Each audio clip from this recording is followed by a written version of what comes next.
Hey guys, how's it going? It's Al, week 14 on DraftKings. I'm going to take the next 45 minutes to an hour. I'm going to talk with my chat over on Twitch, and they're going to ask me any questions that they have for this slate, whether they are bankroll questions, game selection questions, tournament questions, cash game questions, whatever.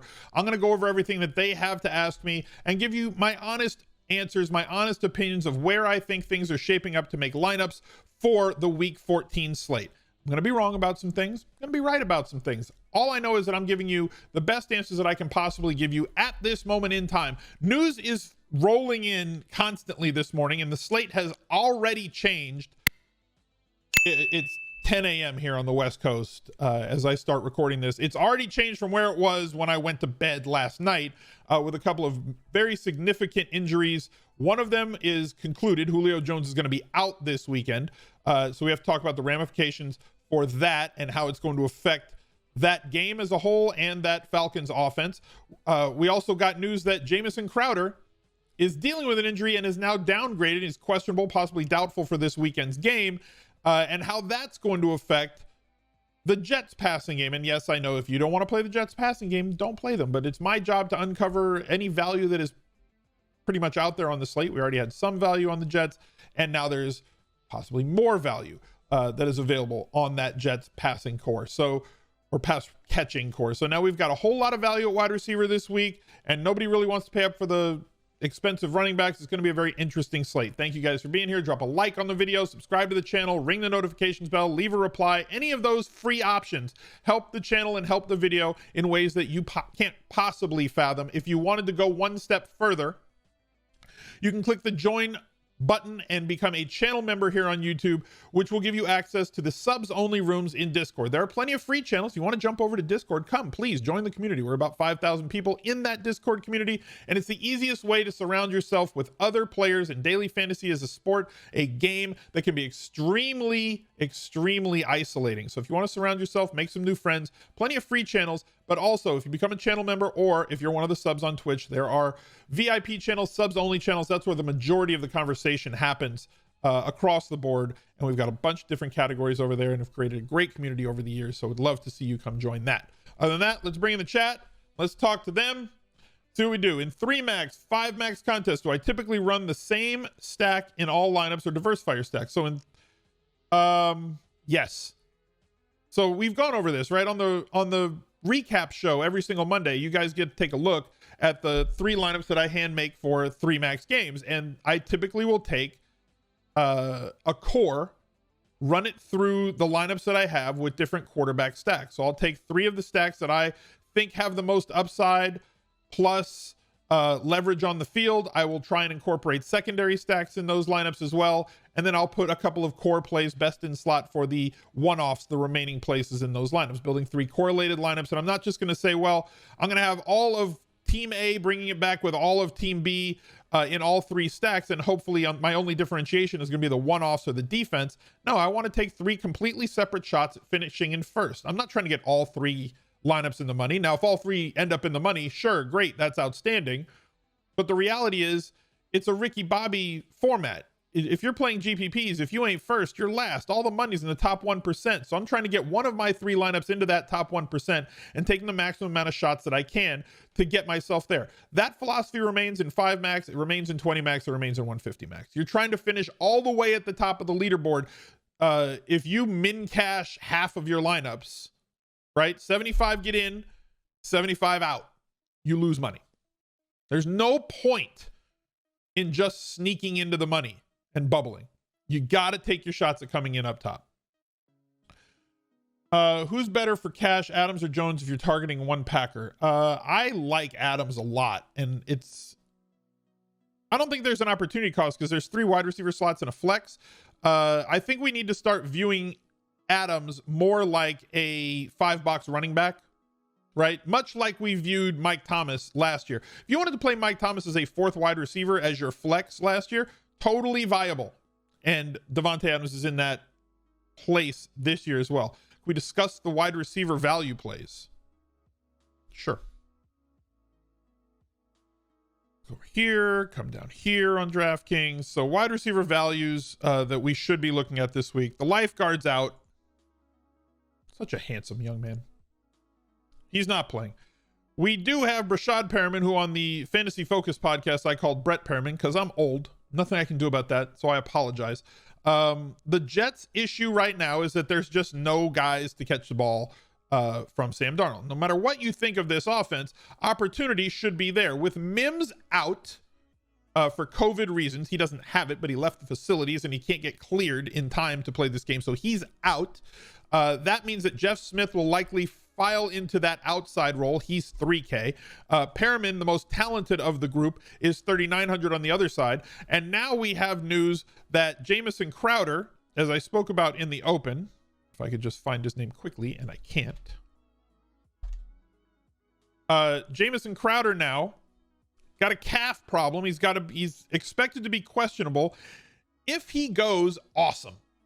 Right? Because then everything files in where it should. Jamison Crowder should get 25 to 30% of the market share of targets for the Jets.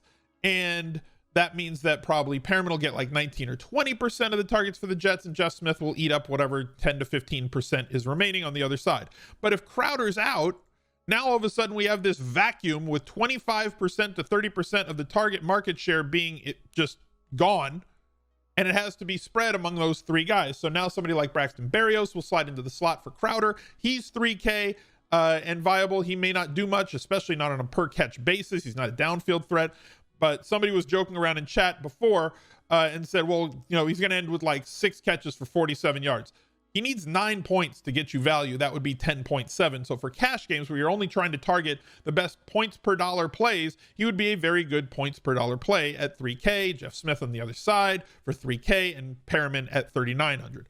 3,800, we have Michael Gallup. 19 targets in the last 2 games. He seems to be much better with Andy Dalton as the quarterback. Dalton seems to trust him, especially when they get close to the end zone. So the increased volume here makes him a lot more palatable at 3,800 as opposed to the way that he was being used earlier in the season. GPP dart throw, Colin Johnson, 14 targets the last 2 weeks. Seems to have some sort of a rapport with the giraffe. So we'll see how that goes, extending to this week. Mooney, now listed as questionable, didn't practice Thursday. We'll monitor the Friday practice reports and monitor as the weekend goes on. So Mooney at 3,500 has enough volume over the last few weeks to pay this salary off or to satisfy this salary on volume alone. And if he happens to get deep, which is certainly a part of his skill set, you have massive upside here if he catches one long pass. Now let's look at it in terms of, let's say, Kiki Kuti from last week, where Kiki Kuti basically did the same thing. He caught one catch for 76 yards, did not get into the end zone. Without that catch, he does not get the 100-yard bonus. He does not get 140 yards receiving. He does not score 20-something points. So that catch just by itself was worth like 11.5 points when you factor everything else in. If Mooney gets between 6 and 10 targets in this game, which is basically where he's kind of lived 3 of the last 4 weeks, 3,500 is just too cheap, especially considering the big play upside if he happens to lock onto one with his quarterbacks. And then if he's out, you also have Anthony Miller, who's in that range as well. So there's a lot of plays under 4K at wide receiver, which is the way that it's been for the last few weeks, and it allows us to do kind of whatever we want with the rest of our lineups. Berrios would be a smash, maybe. Is Russ Gage looking better now that Julio is out? I think that's a direction that a lot of people are going to go, right? So Julio's out. Gage is 4,500. In the games where Julio has been out, Russell Gage has not busted a grape. And I don't know that that's Gage's fault, right? So in the games where Julio has played versus the games where Julio was out, games where Julio has played would be the in split column here. 9 games with Julio, averaging 22 PPR points per game, throwing the ball 39 times, completing 26 of those, way better efficiency, and throwing for more touchdowns, more air yards, more pass, more yards per attempt, and all of those things add up to him averaging 309 yards per game passing, as opposed to without him. If we look at how it affected the receivers, obviously if the quarterback has a bad game, the receivers aren't going to have a good game. In the games where Julio has played this year, Russell Gage averaging 10.93. In the games that he missed, 4.87. That's no good. Calvin Ridley, he's about the same, but like utilized differently. Clearly gets more targets. As a result, catches more balls. He gets targeted way more downfield because that's kind of Julio's role when Ridley's there. So I think Ridley is still fine theoretically in games where Julio's not there, but the rest of the offense could very easily struggle. It's just kind of the way that it is. So like, I think a lot of people are just going to turn to Gage. Zacchaeus is on IR. Yes, he is. I think a lot of people are going to turn to Gage, but I don't think that it's as easy a plug and play as some people are going to pretend that it's that easy a plug and play. We're the top 3 running backs under 5K. I feel like there are way more running backs available on this slate than I've seen in recent weeks. So like Monday, when I turn in my list, right? Like I come up with my list of players that I'm looking at on the week, and then I condense that for Best Buys that comes out on every Thursday on ESPN Plus. Go check it out if you haven't already. Go to Google, type Best Buys Week 14, and it'll be the first thing that pops up. I had like 10 or 11 running backs. I usually have like 5. I have like 6 on a usual week, maybe 7. I had way more. So like, if you can stomach Jonathan Taylor this week, coming off of a week where he got 16 touches, coming off a game before that, missing the week where he was close exposure to COVID, he is crushing it right now in terms of per play, in terms of chunk yardage, in terms of a lot of different things. Whether or not Frank Reich gives him the ball a ton, that's going to be another question entirely, right? We just don't know. I would hope that he would. So I just don't know if he's going to, and I can't trust that he's going to. I'm looking for this video that they put up that I was going to joke around with this morning, and I didn't. ESPN posted a video of Frank Reich teaching his granddaughter how to hold a football, right? And it's like, oh, you put it here, and then like she runs around. It was very cute. And I was about to quote tweet it and say, yeah, but he's going to make her sit down and give the ball to other people 62% of the time.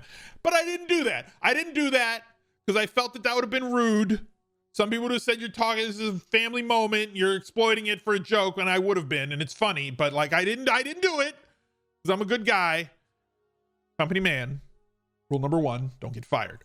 I do think Jonathan Taylor is in play, but I also think that Myles Gaskin is in play because there's nobody else left. But what about this other guy who's completely insignificant and will get 2 touches? I don't care. Myles Gaskin's going to get 20 plus. They are playing at home here. They are facing off against Kansas City. And it's not like they're going to pull Gaskin if they're down double-digit points in this game. So if they're winning, it's likely because Gaskin is having a very good game. And if they're losing, then Gaskin will probably get something like 5 or 6 targets in this game. He's very good and very efficient in the passing game for the Dolphins. So I would not be shocked if he is or should be viewed as a game flow independent running back who should play 85+% of the snaps with Ahmed out this week. So Myles Gaskin in play. Kenyon Drake more in play than people are willing to admit. Waiting for you to finish raging at me right now because you're not gonna be able to hear me over all the reeing. Said Kenyon Drake. Yeah, Kenyon Drake is fine at 5,500 considering the new role that he is getting those inside the 5 carries now because they're not letting Kyler run, and Kyler can say whatever the hell he wants to the media. No, it's not by plan. No, they're just, the defenses are now trying to take me away. So we're handing the ball to Kenyon now. No, they're not, Kyler. No, they're not. They were doing designed runs inside the 5 for Kyler Murray the first 9 games of the year, and the last 3 games, they have stopped all that, and they have started handing the ball to Kenyon Drake inside the 5-yard line, and you kind of look at the results. 4 touchdowns those last 3 games where Kyler Murray has no more than 5 carries in any one of those 3 games. He's had the volume all year long. He has not been using the passing game. Oh, look, they're now using him in the passing game because they can't just run the ball with Kyler to pick up those easy yards. So Kenyon Drake finally seems to have become the running back that we all thought that he was going to be here. It just took until here for him to turn into that. 5,500. No way is this a bridge too far for him to pay off this salary and have touchdown upside as well. I'm just saying you need to consider him. Also, on the other side of that game, dare I say that Wayne Gallman has been #good? Double-digit points in pretty much every game since week 7. He scored a touchdown in every game except one and scored 2 in one of them, so averaging a touchdown per game. We know that he is good in the passing game, although he has not been utilized consistently in the passing game over that span. But at 5,700, it's not a terrible price, and you know that you're not going to catch a lot of people on him if he happens to find his way into the end zone this week, as he pretty much has every single week except week 13 against an up-paced team. If Daniel Jones is back, I like him a lot more, but we don't have that information yet. But they're expecting Daniel Jones to play. If Daniel Jones is there, that offense is a lot better. But even with Colt McCoy, 16 rushes, 135 yards, he's fine. Like, there's just good plays down in here. If I'm expecting Zeke to go, but like if Zeke doesn't go, then Tony Pollard would slide into a high volume role. If you want to go with MG3, fine with that, considering the volume that he is getting. You know that you're not probably going to get 20 touches, but you may not need them, especially against Carolina, who's been a little bit more stout than they have been in the past. Gio Bernard at 5K, another high volume. We know about his usage in the passing game, 5K. And despite the bad quarterback play, playing against Washington's front line and playing against Miami's front line in Miami and playing against Pittsburgh's front line in Pittsburgh is a lot different than playing at home against Dallas. So a lot of game log watchers are going to see this and they're going to avoid Gio Bernard this week because, I'm not playing him. But look at this mustache. How are you not? It's a fantastic mustache. And then look at who they're playing. It's a fantastic opponent to be playing against. I'm just saying, based on my highly advanced mustache model and defense versus position, when you combine those two, it's extremely powerful. I'm just going to leave it at that. With great mustache comes great responsibility. I agree. Hard agree. Apollo Creed? No, it's Jackie Childs. Do you not believe me?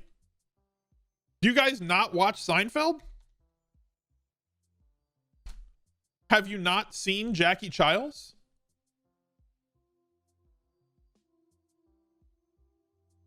That's Gio Bernard. That's who it is. This is who we're talking about right here. Tell me, you put some big old glasses on Gio and tell me that's not Jackie Childs. Outrageous. I didn't tell you to put the balm on. Who told you to put a balm on? Exactly. Also, J.D. McKissic with Gibson out. Probably going to play his 50% of the snaps. Peyton Barber going to get the early snaps, but J.D. McKissic going to get the more valuable pass game usage. Maybe 6, 7, 8 targets. He got 10 last week. But again, that was a game that against Pittsburgh and they had to utilize them and Gibson wasn't expected. But like, we've seen massive games in terms of targets for J.D. McKissic. I'm just not going to project 10 plus targets for a running back, but he could live in that 6 to 8, maybe possibly 9 on the high end range. And if you get more than that, that's just bonus. He should be able to pay off this $4,900 salary if he gets you 7, 8 targets in this game. So don't expect very much usage inside the 5, but there's a lot of running backs that are in play on this slate. Oh man, we got the you could build Seinfeld lineups this week.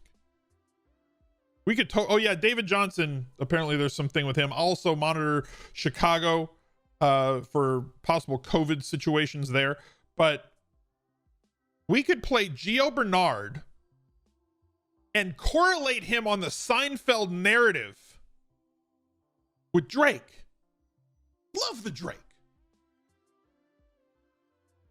This has to be a GPP winner, right? Just on the Seinfeld narrative. I'm all in. Asterisk, YouTube, I am not all in. That was a joke. So cool your jets. Is there a pirate shirt player? Nice. Can we make a Henry Robinson exception this week? So what that means is, can you play two running backs from the same game? I still tend not to do that. You know, I don't think that you're going to win very many GPPs doing that, although sometimes it, you know, like very rarely it has worked, but like you're going to put yourselves in a much better situation by not doing that. So I'm probably not going to do that.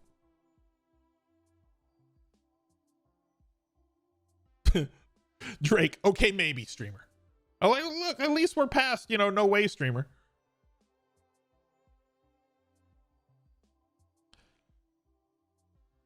Is there a George Costanza building method to building GPP lineups? Of course, every GPP lineup is the Costanza method. Cash games is doing what you should do, and then for tournaments, you want to do the opposite. That's how tournaments work, right? So if everybody's going to be on this one combination of plays, maybe do the opposite. If your cash instinct is to go this direction, maybe going the other direction is right for GPPs. If everyone is paying up at running back, maybe you find value there. You want to know how to build contrarian lineups this week? Like a real simple path to building contrarian lineups this week? I'm not saying you have to do this, but like,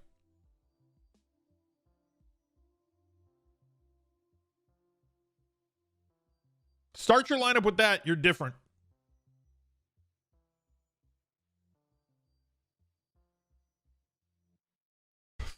And I know he's in a bad spot, and I know that Derrick Henry has a floor of 7 in games, but like if you do this, you're different from everybody else already, because everybody's going to play. The majority of the field is going to start around here at running back, right? This range, 76 to 7,000. A lot of players going to be on him. I think we're going to catch a big number on Jones. I don't think Kamara is going to be played very high. Like Kamara, God, they've turned it like 3, 2, 1. He got 6 targets in 3 weeks since Taysom Hill took over. Blech. He had one game the rest of the season where he had less than 6 targets. He's had 6 targets in 3 whole weeks.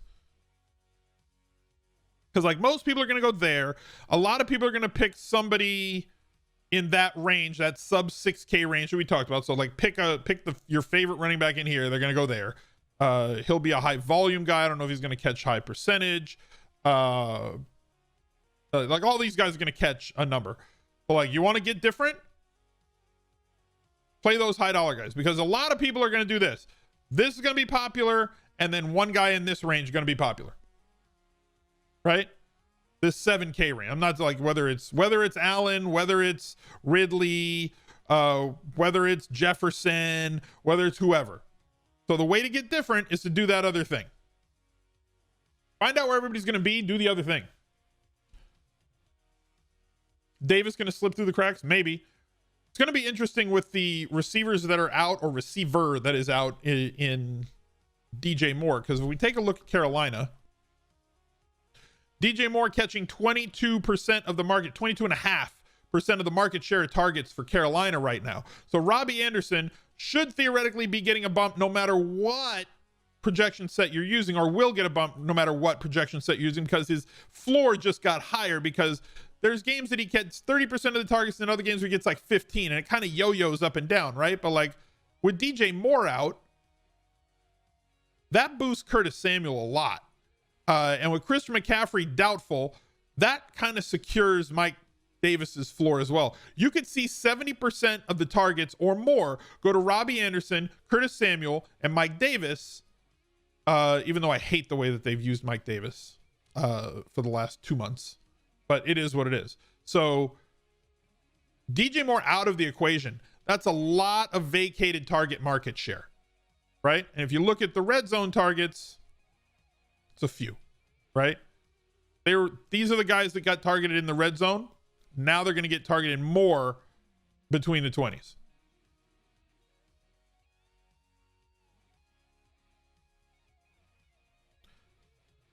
And you factor in the matchup that they're in as well, right? With basically the best cornerbacks out for Denver.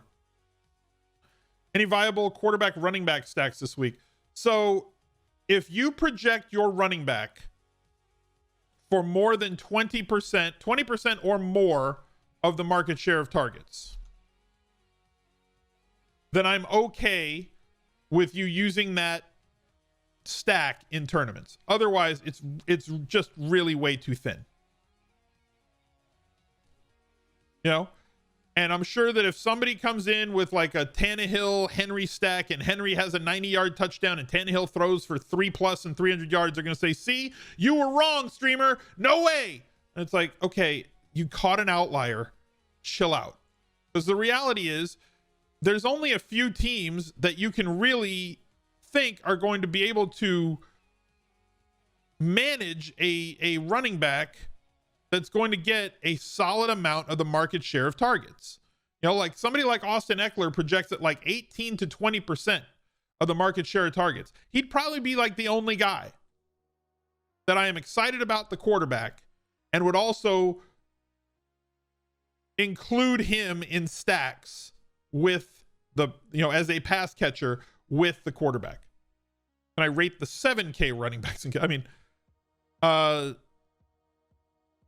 I think Eckler's right up there, and I think people are going to avoid him for whatever reason. I understand that Atlanta's a tough matchup for running backs, but I don't think that Eckler, especially in full PPR on DraftKings as opposed to FanDuel where it's more touchdown oriented, he's more in play for me on DraftKings than FanDuel. Aaron Jones is really solid, but isn't going to get you as much value. I think that Robinson is the middle ground between them, right? So it's like, it's Papa Bear, Mama Bear, Baby Bear between the three of them. Like, one is more touchdown upside and not as much usage. One is great pass game usage, but not as much touchdown upside. And then you got James Robinson, who's just right. He's gets you good touchdown expectation, regardless of whether they're going to win or lose, and 20+ touches expected with usage in the passing game anytime that he takes the field, even though they're never winning games. He's a massive outlier this season. Bounce back for Herbert. You heard it here 12th. Basically.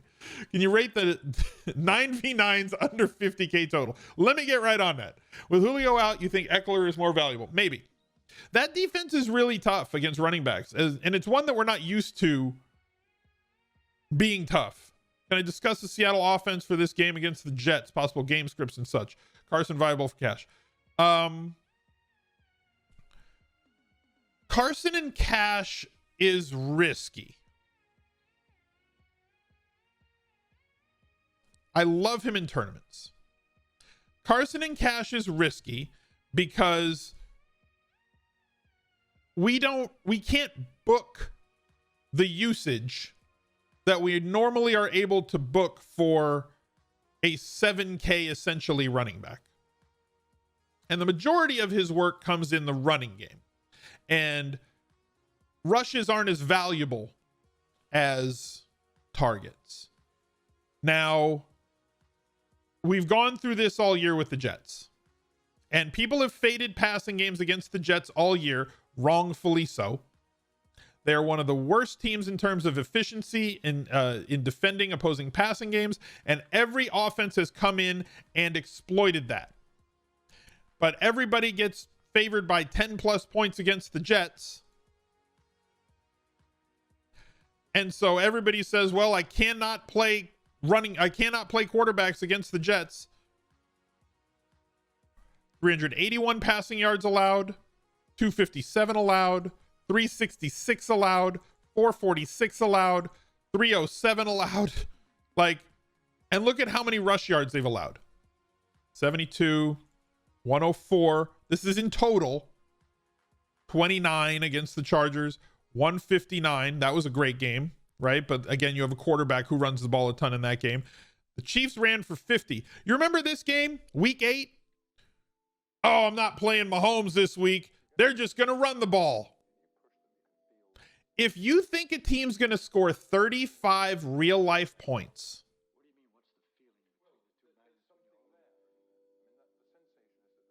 they're probably not going to run for 5 touchdowns. So if they score 35 points, there is a better than 50-50 chance that a lot of those points are going to come through the air. And that's exactly what happened for Kansas City in that game. 446 passing yards. Why? Because volume does not equal fantasy points for quarterbacks. Efficiency matters when it comes to quarterbacks. And that's something that we really have to retrain a lot of people about. Now, if you have a highly efficient quarterback like Patrick Mahomes and he's throwing it 40 to 50 times a game, that's the best of both worlds. Then you get like absurdities like this. You get through 12 games, like almost 4,000 yards passing and 30 plus touchdowns. Like, that's absurd. But against the Jets, he only threw it 31 times. And his highest point output on the year. Sorry, second highest point output on the year. As opposed to the game against Baltimore, we also ran for one. Right? So realistically speaking, we're looking for efficiency spots, and playing against the Jets is a great efficiency spot for opposing quarterbacks. But everybody just thinks, well, they're favored by 10 plus points, so they're just going to run the ball. And they might. And that's why I think Carson is a great pivot play, because if Carson gets the early touchdowns, right? Talk your way through how can Carson get multiple touchdowns in this game. One way would be if they throw the ball deep in the end zone to DK Metcalf and he catches a pass interference call, and now it's 1st and goal on the 1, and that first or second touchdown of the game goes to Chris Carson instead of the passing game. Right? And then, like, you got to get an early touchdown from him. You got to get a touchdown in the first half from Chris Carson. And that's why I think that I prefer other plays who are safer on volume alone for cash games, head-to-heads, 50-50s, double-ups, than GPPs. For GPPs, I think Chris Carson is a fantastic GPP play. But I also think you should have shares of that passing game. That was super helpful. Thank you. No problem, man. That's why I like this show, right? I get a 2,000 word cap in Best Buys. I can't talk through that in Best Buys. It's not possible. Twitter, I get 240 letters. Sorry, somebody tweeted something funny. And I knew it was coming too. And it was still funny. Do I think Aaron Jones will be low played? No, I don't. I personally don't, and I haven't looked at what sites are projecting in terms of his tournament percentage this week. I just don't think that he's going to be there. Rivers safe salary saver. That's a lot of S's. You guys got to talk me into this. I need you, chat, because like I have not bought on Rivers this year. I just haven't. Sell me on Phil Rivers. Right? Why am I buying Phillip Rivers? He's getting 20 points a game. He's getting 17 points a game. The last 3 weeks, sure, 19.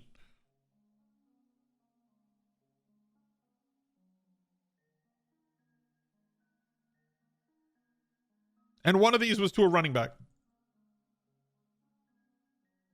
He's cheap, but like he's 6K. He's not like, if he was 4,800, yeah, I'm in. He's got a jillion kids. That's why you should get him. What the hell?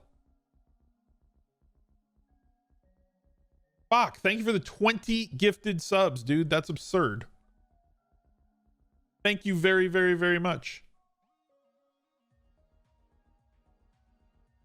No alert because the alerts are off, but thank you very much for the 20 gifted subs to the community, dude. Really appreciate it. I gotta sit up in my chair now. Who do I like as a cheap QB option? If he plays, I think Daniel Jones against Arizona in a pace-up situation. I could get behind Mitch Trubisky again at 5,600. I talked about how I think the one that is going to fly under the radar this week There's your under the radar quarterback. And he's easy to stack for the reasons we talked about before. There's your undercover Teddy Bridgewater. Boom. Who are you stacking him with? Right? He may not play. If he plays, I would add him to the quarterback running back stack list, but I don't think he plays. He's out. He's back. Boom. Pow. Slap. That's a very easy double stack bring back.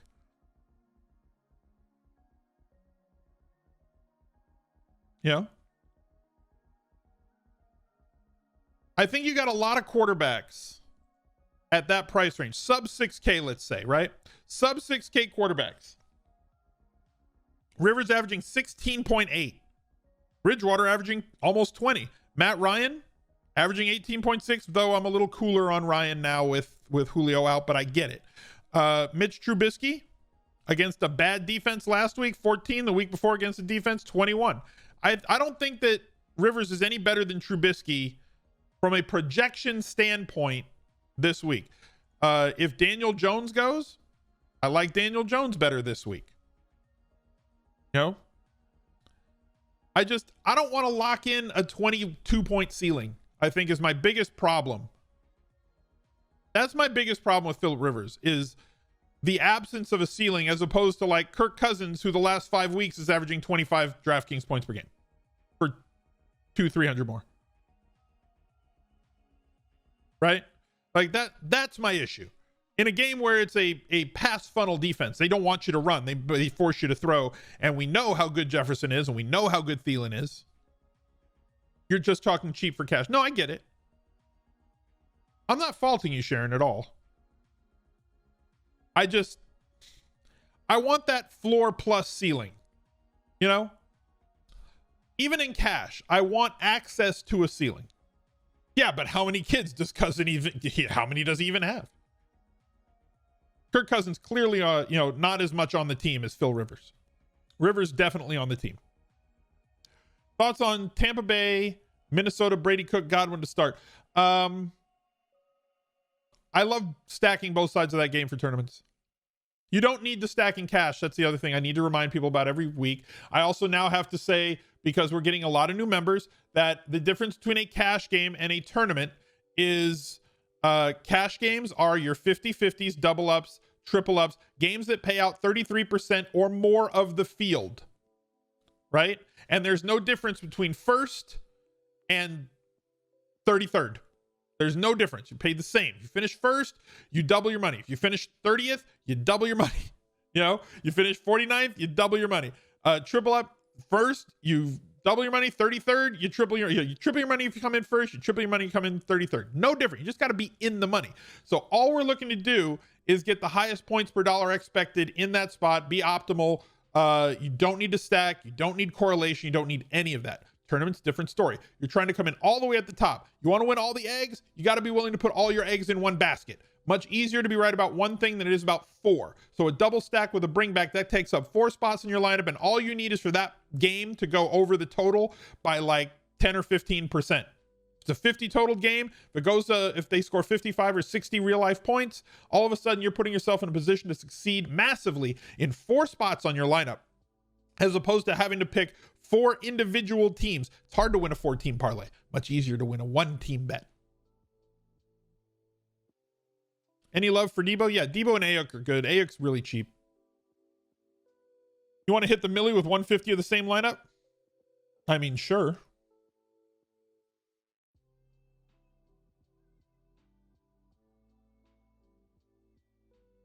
You're strangely bummed that Debo from Friday died? Yeah. Rip Tiny. So is that another narrative? Like, do we have to play Debo this week? Do we have to be overweight on Debo this week? Like, to pour one out for Tiny? Kelsey, Waller, okay in flex. Any other tight ends? No. If you're going to allow tight end in flex, I would limit it to those two, and probably I would limit it to only Kelsey, but I understand if you want to go with the other one. Sonic Librarian, always play Debo. See, for those of you on YouTube who don't know, Sonic Librarian won the Millionaire Maker last year, and he had Debo, and it's a big sweat with Debo in there, so he's a big fan. How do you determine a tournament optimal from a cash optimal using an optimizer? There's no such thing as a tournament optimal. You can optimize your lineup for tournaments, meaning that you have a heavily correlated lineup, right? And we do that through the rules that we set in our lineups. And we've talked about them all season long. Having quarterbacks that are paired with wide receivers, not having running backs with your quarterback stacks, having a secondary stack, which is two players who are push and pull from a game. They're playing kind of tug of war. One's going to pull the other one along, not involving a quarterback, and not trying to hit a 9-team parlay.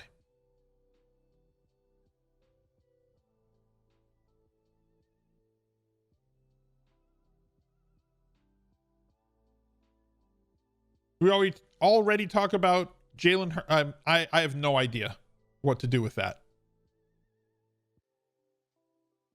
You know, I just don't know what to do with this. New Orleans is not a bad defense.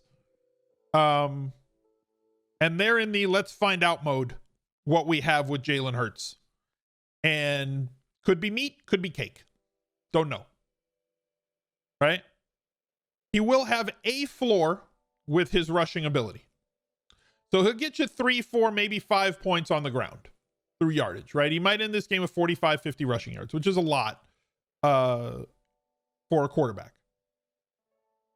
But quarterback scoring is strictly determined by their ability to make touchdowns happen. And how many touchdowns is Jalen Hurts going to make happen this weekend? Now, he doesn't have to make a lot happen. If you get you 18 DraftKings points, that's enough. And knowing that we could start with, because of his rushing ability, like 4 points, then he only really needs to get you 14 with his arm. But he hadn't looked real good in the snaps that we saw him. Even though I think he is a talented kid, he doesn't have a lot of helpers on the outside right now. So like a player like Jalen Hurts, to me, needs talent surrounding him. Like if you put Jalen Hurts on like Denver, where there's a lot of talented pass catchers, I think that would be a much better situation than the situation right now in Philly. And that's not a great situation in Denver, but it's better for a young quarterback, right? For him to have a good fantasy game. That doesn't mean he can't. It means that it's dangerous. And how many paths do you see of him getting 25 plus against New Orleans, who's playing ridiculously slow since Taysom Hill took over? And it's also a possibility that Philly also plays a lot slower with Jalen Hurts at quarterback. So this could just be a slogger and playing bully ball. And it's not really a spot that I want to invest. The Eagles offense is such trash, he's hard to click. Yeah. Do I trust Miles Sanders getting more involved this week? Nope. I don't know what they're doing there. I think they're just a complete mess from top to bottom. And I try not to buy messes, especially on 13 game slates when we have 26 different teams to choose from.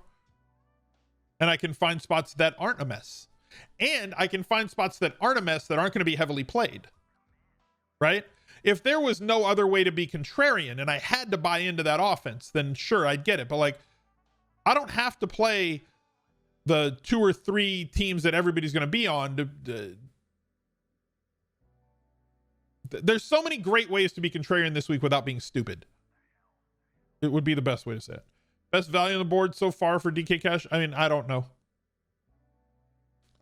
Probably one of the wide receivers to free you up. Like the question for DK Cash would be this. Okay? And this is going to be different for a lot of people. And we'll end with this. Your path in cash games this week on DraftKings, you have about 3 different ways that you can go. I think you can go this way. And I'm not talking about the player in particular down here, right? It doesn't matter who you're going with down here. but like, I mean, just a sub 4K value wide receiver. Fine. Mooney, whatever. Good. Because he's questionable. Or like Gallup, right? It's like there. Adams and Gallup. So expensive and cheap. And you're spending 13K. Are you comfortable with that? Are you more comfortable with, I think a lot of people are going to go here and then find somebody in here. Are you more comfortable with that for about the same price? Or are you more comfortable in this kind of middle range, right?